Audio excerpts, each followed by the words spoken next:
mayambu ahana maktada panthulung maikidagi ikok no na taram no siri ngasisu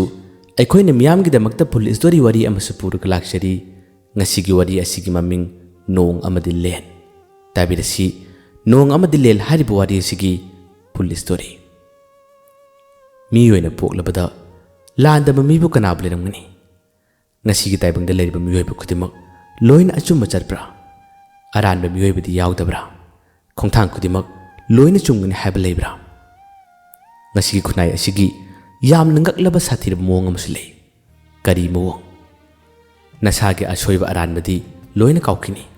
kanagum amagi asoiba lakamatam sida maya kaduna nganggadabagi noknagadabagi masi phamduna miwa nganggadabagi miwai kya leidaba nate masana tokiba aran badi mapan thokidaba phongkidaba aronba oibinina haidoktaba migi aran bana mapan tholokamatam sida nganggadabagi saigidabagi leiba miwai kya su leidaba nate mase khunai asigi chanabini kanana su machin melba ngam nate kariguma matawre haba matam sida hatlo phuro netlo habo hai kaya se hana mang thaba mioi kya su leidaba nate makhoi gidi adum lo singkiba thaudo adugi achumba aran madi karino du khangloi ngihak tangi lakpa ihoduda adumok mangjin thaduna thabak oina pangthokiba ngakteni asigumba thaudo asida masamakti maral lekhidaba adubu miyam mangdadi maral leiba maga saktamda lokhiba nupa amakakni mahak ngasisu ahing kuding kabe wakhal henna khalubduna wakhal leina phawa nare mi puningde matom ta achikpa thiri thabal phaba ahing kudingi machinda soiro loli saireng ibadona tawri ngasisu thabal phaba ahingi matamni mamai mamit pirang pungcho chole aduga soiro lona lampak asida masa matomda saina khangmadona tawri ngihak tangi matungda kanagumba amakhak toslat kap tuna chalai tan hek janana phamliba nupasiga mamaida kapsilai toslat manganuna phangbadagi wakhan khalamba nungairamdaba choro lolamba nupase mamaido tumin nunthaki masidagi khara laptana nuparo chalai aduga toslat tu kapsiladuna nithem aidi ngasai makhai nangbu thiruri nangdi sigedoriba lao chalasi lao nithem chachi haiba yade magi mamanabu oira male mabu thiba lalba male mamanabu oiriba nupaduna chasilau haduna mabu singi adubu yadre mamanabu adugiming tomthin kawi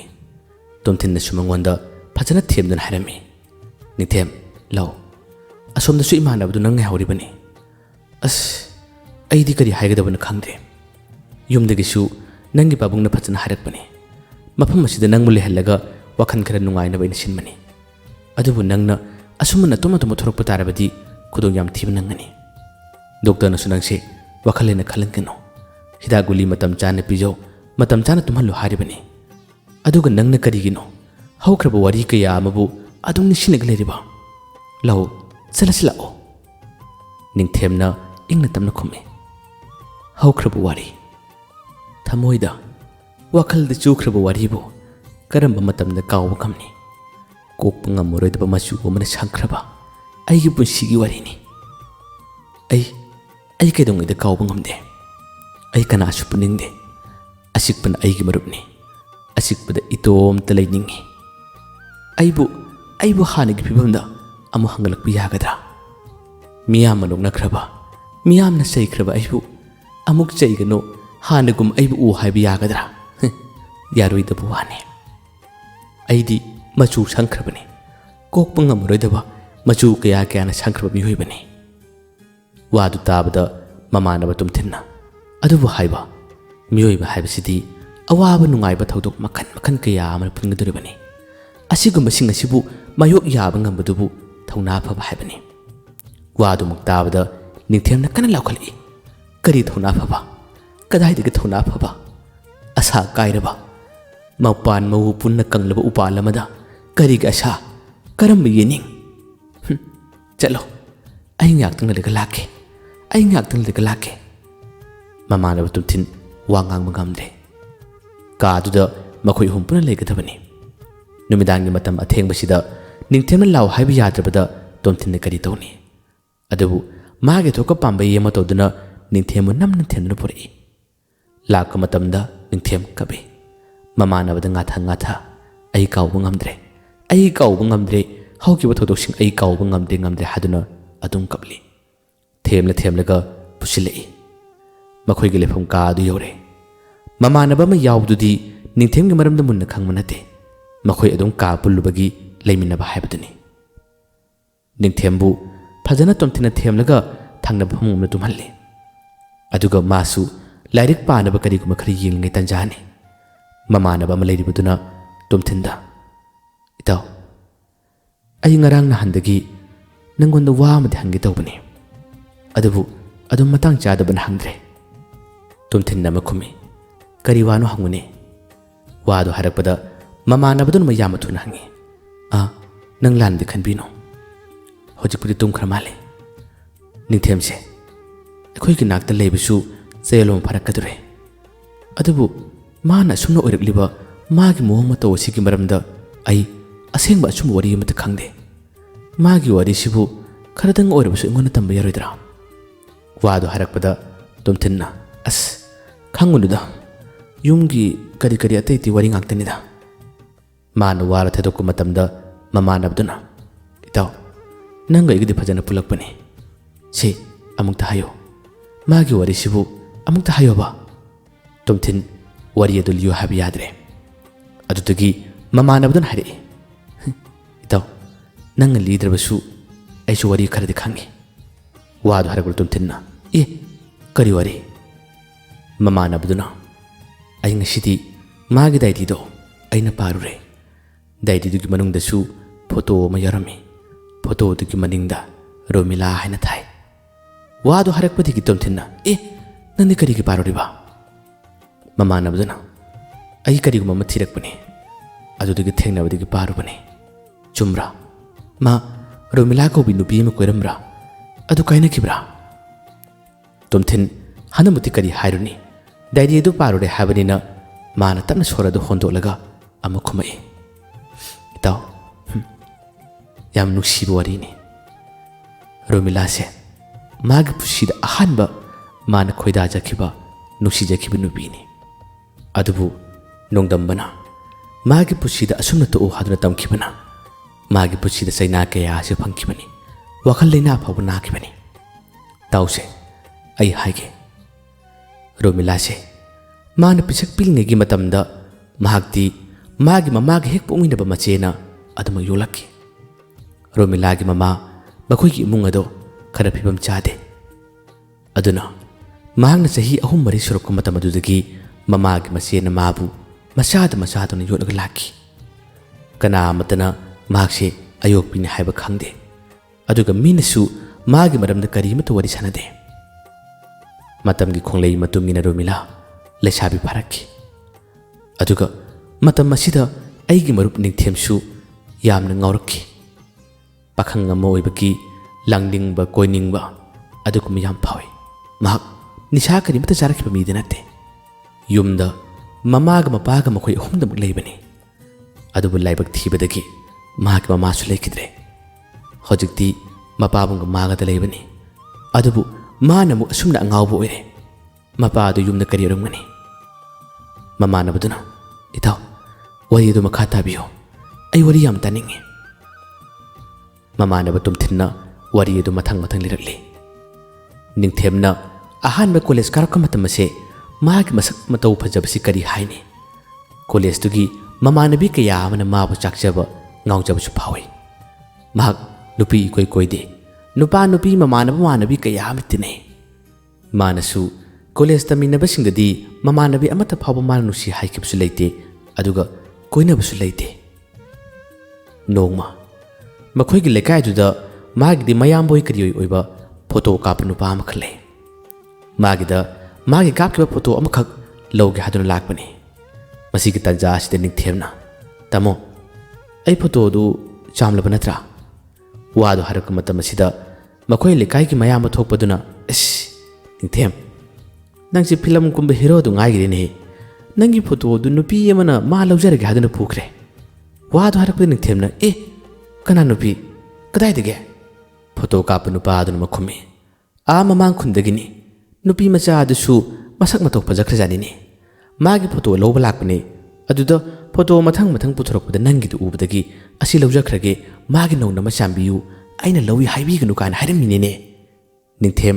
wado harakpadigidi masadu langtakna badawna tamo mamang khundage as masak khaningtida kana nupino ni aigi photo ga lawritabo ai ba hana masak khangmu nupi ore jalane amanu padano khomi nangmu masak khangbadi mande khangdini he inaogi masak matau phajabasida nupi singse loina kenarabra kaino matawini asum nang haktangsu nungai bori sai ningthem dun numisidagi nupi asi kanano hatuna khaningmasina masapu malangtaknare mathangi numit amadani tanek chana mamang khunda sumang lila ama tawri habigi pawsi tarare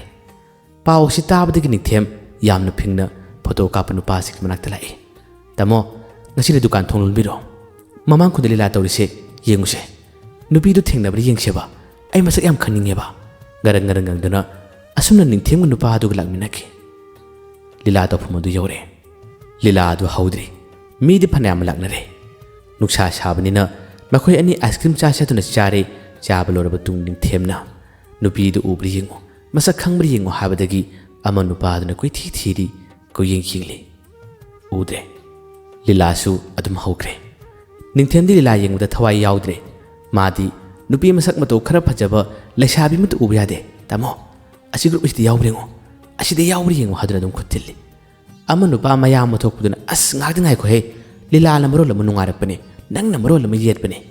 adum tawi lila su loire lila loraba tu thore thorok makhoi na han mangwai de leduna nubi sing phanya ma thorok libado asi de yawbri yengo haduna mana sum haire amate yawdre ningthem su thawai ya manungaidre chalasi tamu hare amanu paduna ningthem karimta khangano makhoi ji aigi dukan du da photo kapa mamakta lakpane mathang laabadi magi photo ma thambiramge aduga photo du urabadi lekai du chalaga kadawai dagin habado khangmngamni dana ningthem hana khumki batarabasu thawai du ngai banate asumna makhoi ani mi myam adugi marakta matai amada thokduna nihaktang leblingai tanjani adubu laibak phabadi nupi adudi mamanebi ani hunga ningthem gu nupa aduga leblibado makhoi khut thina thina duna tu asinu basi yengo haduna tawramle ningthem su magi maithong si maksillega adum leramani adubu ikhang khanguduna magi manak lebliba nupa aduna he leire tu haduna mana kutili ningthem su ha kadai asumna onthokhibaga nupi sing aduna su khut thina thina daga ningthem masak takna batanja sida khangnare nupi sing ado ningthem na onthorokko matamdadi ikai boi kariyoi makhoi makhoi mai thong sing leithokhi amanu paduna tu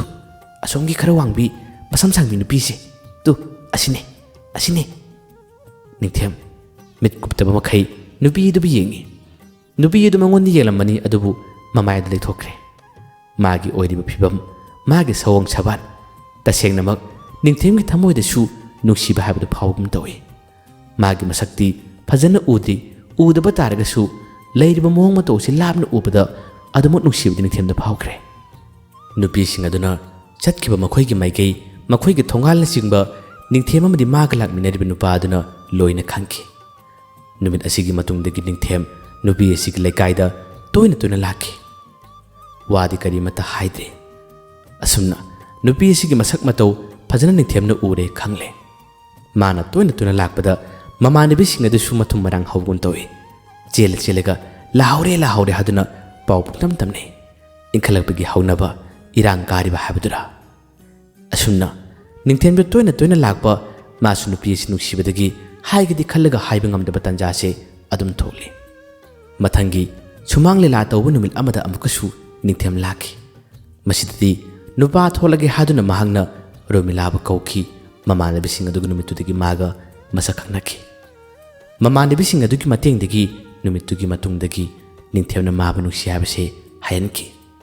romilasu mabu hanadagi nuksijaba khanjabanina adum yaki asunna makhoi anigi nuksibagi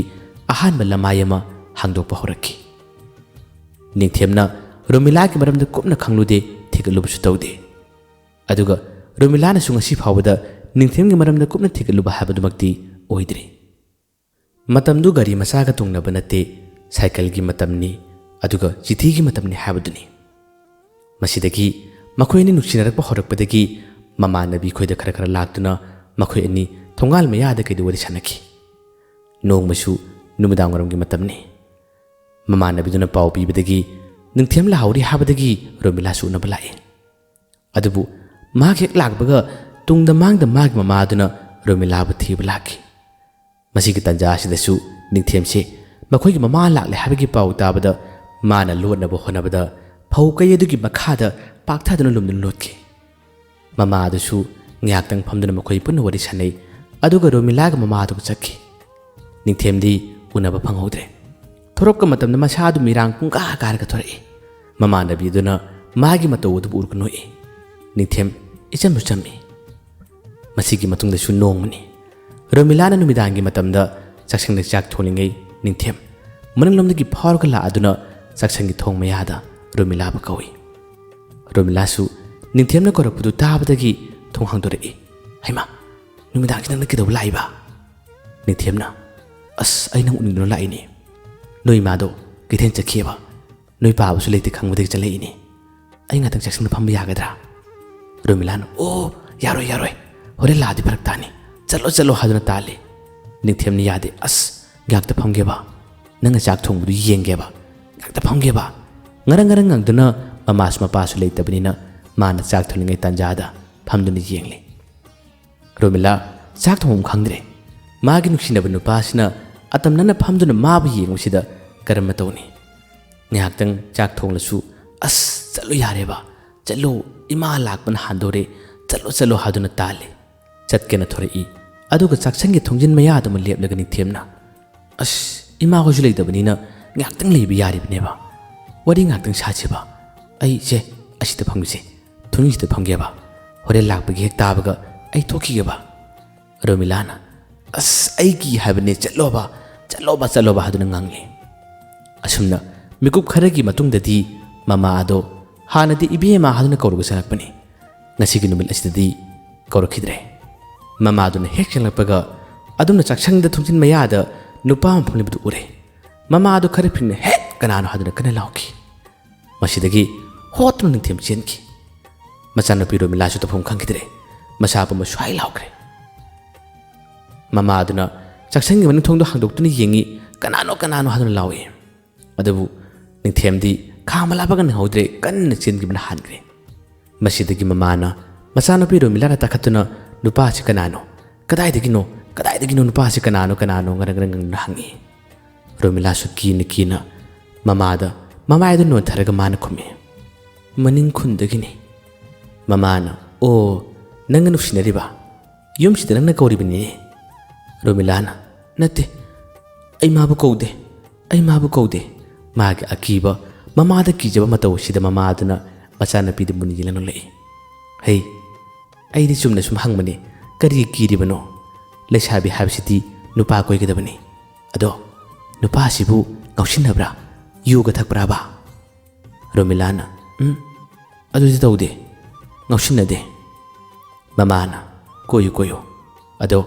ꯅꯨꯃꯤꯗꯥꯡꯒꯤ ꯃꯇꯝꯗꯗꯤ ꯌꯨꯝꯗ ꯂꯥꯛꯄꯗꯣ ꯐꯖꯗꯦ, ꯍꯌꯦꯡꯗꯣ ꯀꯧ,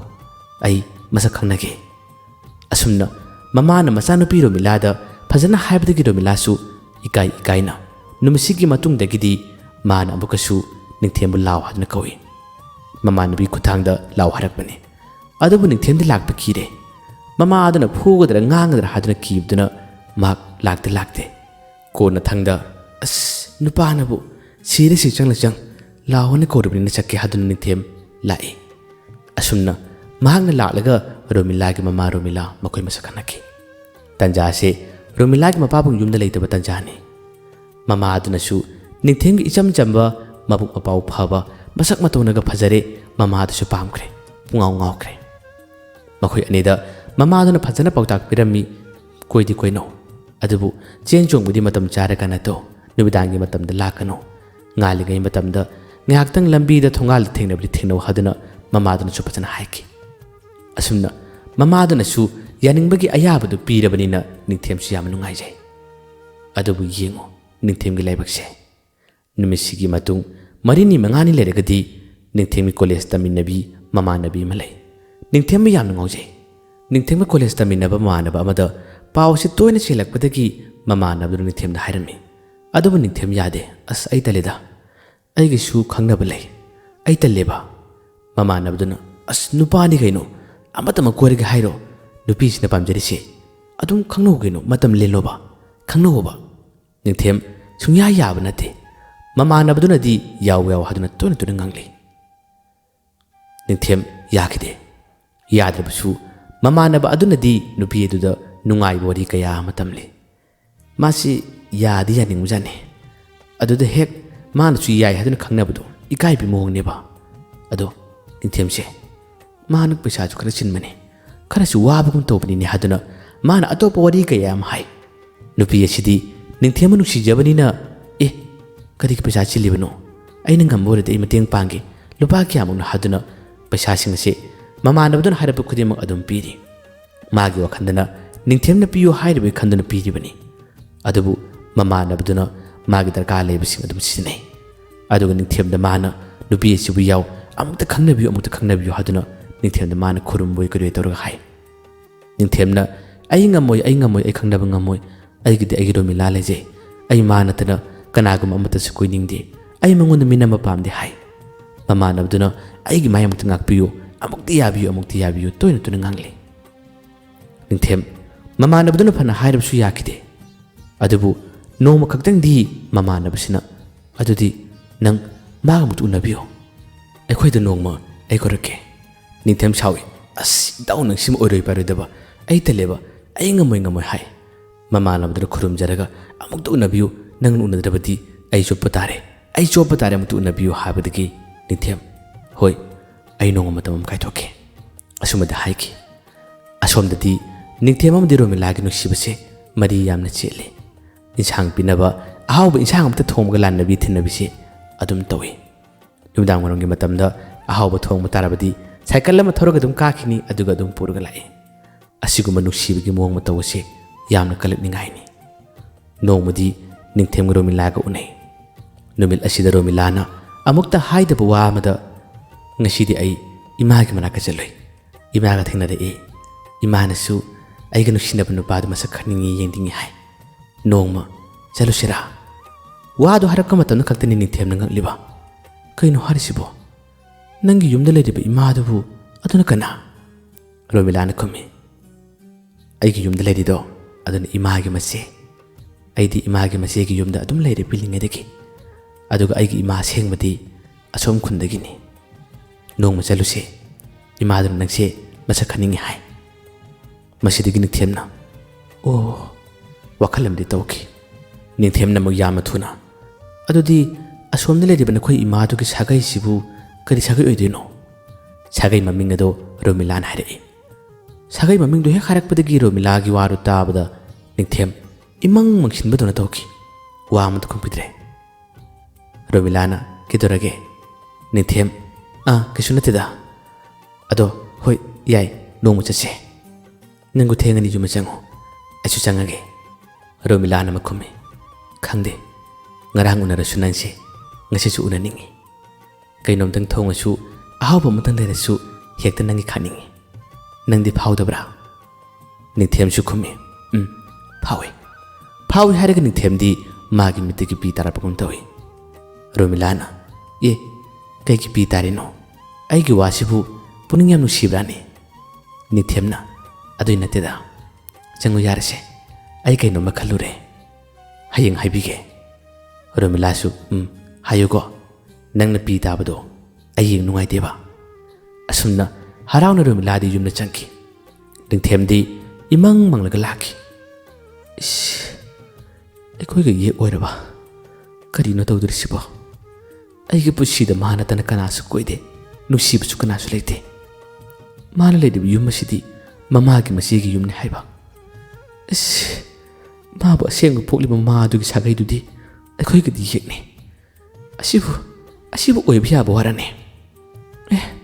ai mabu nuksi mangon khangandabida ai mabu silani hadam nithem khalai karigidama asumna soliba Romila se mani yamanushi mani yam ngoje. Thawai nungai tabuduna makhoi le kai gi photo ka punu pa du su manu wari shaki. Kabla ningam da body kaya maliki. Mag nungai tabu wadu tabada le kai gi photo ka punu pa du nasu.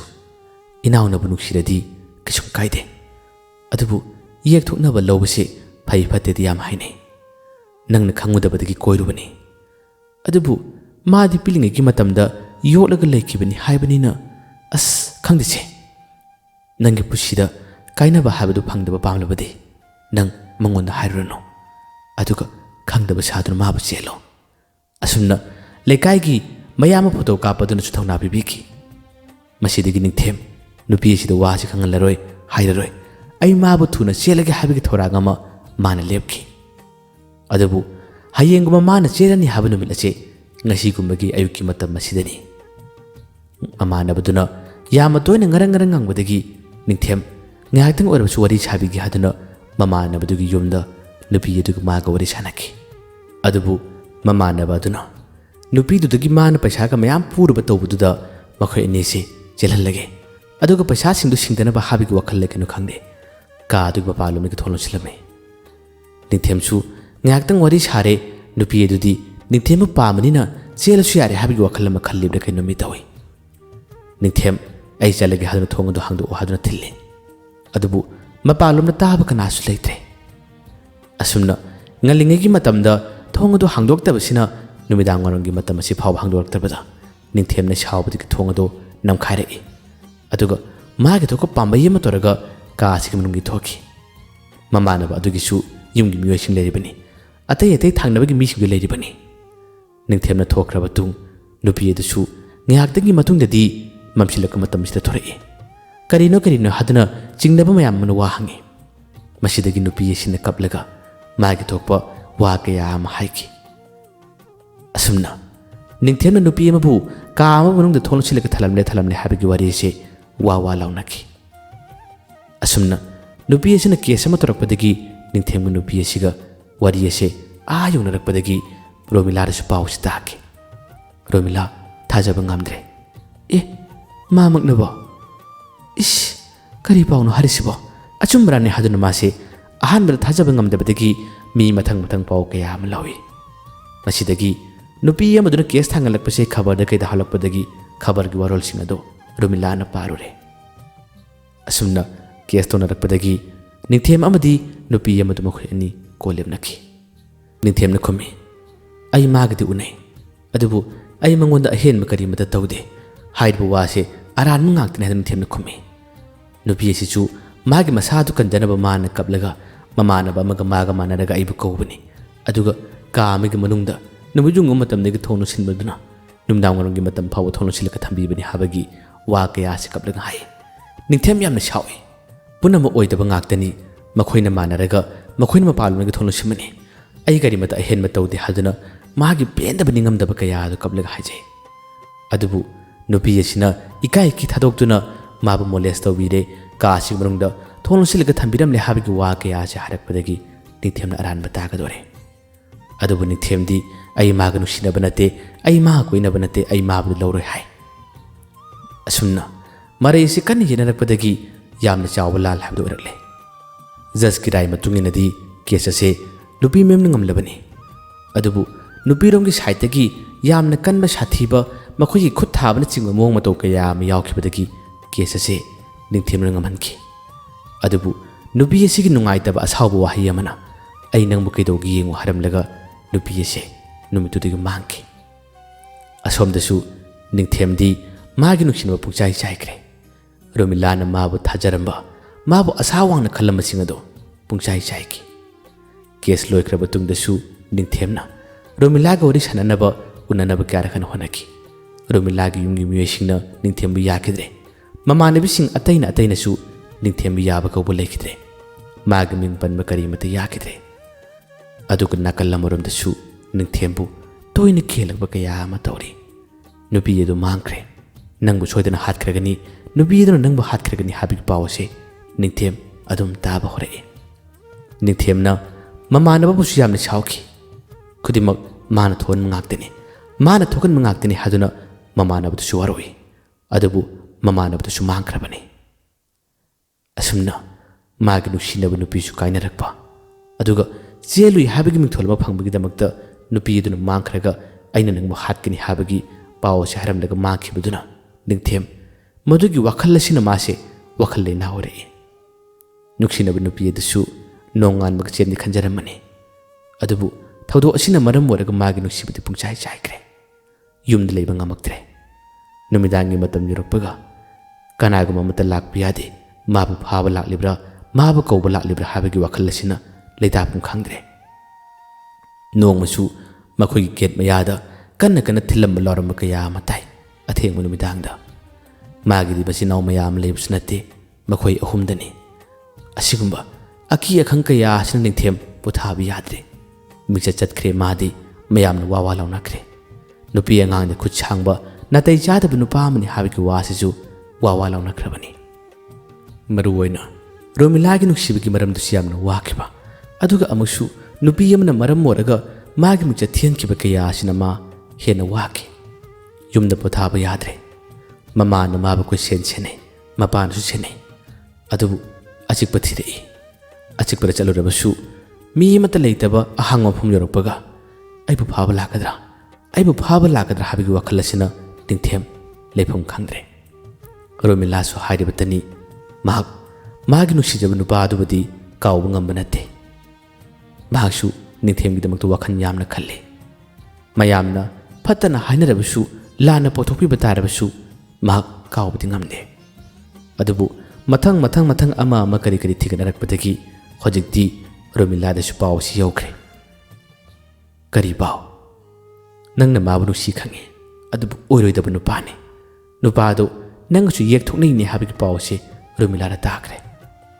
हानदगी खरनगा चाकप नुंगाइतब लेरिंगसिदा येक थोनै हाबिगी पावसे मो हारकपददी रोमिलासु थवाइ यामना चाखि असिदगी माना कुप्थि थिगलई मखोइगा तसेंग तसिना येक थोनबरा हाइदुना मान थिगलक मतम असिदा माबो तसेंगना पोगलिबा ममादुगी सागैगा निंथेंखोइगी युंगी सागै अदुगदी येक ओइरमले रोमिला कैदौनी कपि असुमना मतम कया कया नोंगमगी assume हौखि निंथेम वाखन्ना पुबा ngamक्त्रे अदुबु यामना ngakpa thajadaba thodo amada tha amaromgi matungdadi निंथेम वाखल सोइरे वाखल लेना नारे habigi pause Romila ra tarai रोमिलासु निंथेम यामना नुसी थवाइ यामना वाखि निंथेम नारे habigi पाउ दु ताबदा डॉक्टर दमा पुकट्टो मतमदा मासु अमुक्तंग चतके हादुना खल्ले लोना ममानबी अमदा हाइजे अदुगा माक लागते लाखि नुमिल असिदी निंथेमना मसा पुंबा हाइबा माना ज्ञान तादब तंजा ओइकी रोमिलासु कपलगा निंथेमगी अंगाव मतवदुबि येकी अदुबु माला आमि हाबदी निंथेमनदि खंखिदे युमदा लालबतुं रोमिलागी ममा होय मपा होयना माबु यामथुना लोहोंगना बसिलई रोमिला आहानु सुंया याकिदे अदुबु युमलोंगी अकन्न प्रेशर अदुना मरम मोरगा रोमिला लोहोनिंगदा अतोप नुपा अमदि लोहोंगमा ताखि निंथेमसु डॉक्टर दबु कतुना खितंग फरकलबरा हादुना खलिंगै तंजा असिदा रोमिला लोहोंख्रे हाबगी पावसे मुक्ता मतमददी मागी अनाबा खंगेन हेंजिंखि हनमुक्ति मागी अनाबसे आ यौख्रे माग मी अमत पुनखिद्रे तसेंगना अंगाव भाबदु उरए अमरोमदगी माबु हाटप लाकद्रा आइबु फाबा लाकद्रा हाबदगी अकीबा कया अदुगी वाखंदुना मसापु लाक्तकनखिबा मीनेबु करि हाइने Meena असिबु ओक्तबनी ngausinnabani nupida chopani hainabra habiki wakal nupi asiga maga ye oikiba nupi asiga maga lapnakibagi wakal mayam asina punsikhibana ningthem taseni ngawani asumna magi nuksinaba nupi romiladi luhongre ningthemna wakhan choiba angaw haibado adum oire masida ungba masida phamba lepte mabu laikannaba mabu senabada magi mama adusu laiman oiduna नोमगी नुमिता heart attack तौदुना ममादुसु लेखिद्रे असुमना अवाबगी मथक्ता अवाबा कया मताबद निंथेम तसेंगना मागी वखल चुरकपसे असुमना ओरकपनि ममा लेखिद्रबतुं मपादुना माबु मपा लमदा पुदुना लायेंगी लैरिबा लंथुम खुदिमक इचाई ngakतनि इचाना ngawरबदा लंथुम असिन कैदौनी आदुना माबु फहनदब यादे हादुन मपादुन माबु लायेंगी खितंग खितंग ज्ञान तारकप्रा खल्ले अदुबु अमुकसु ज्ञान ताब माली अदुग अमुकसु अंगावबुदुम ओइरे मी पुनिंगदे अयुक्तगी थोखिनी कदाइदनोम लैरुनी युमददी महक लैब यादबदगी अमद कोइरो लोतुना अकीबगी सकलोल लम लौदुना निथेम अदुम लेरकपनी असुमना मतम कुइरबे तुंगद मसासे खितंग खितंग फगलकपदगी मयुमद मतम खरा मन लैरुई अदुदसु मागी अनाब मोंग मतौसे हेजिलकपदगी असुमना ममानबदुगी मनाक्त माबु लेहनमनी माबु थम्मनी तुमथिंगी मनाक्त माबु थमदना खरा मखै फबरि येंगे हादना थमकपनी असिगबु वरिसिंग असे तुमथिन्ना डायरीसिंग अदुदु यारंबु वरिसिंग लोइनना मानसु खंगबु वरि खरा अदुगा ममानब्र तमली वरिसिंग सि ताब मतमदा ममानबदो थवाई याम नुंगाइरमदे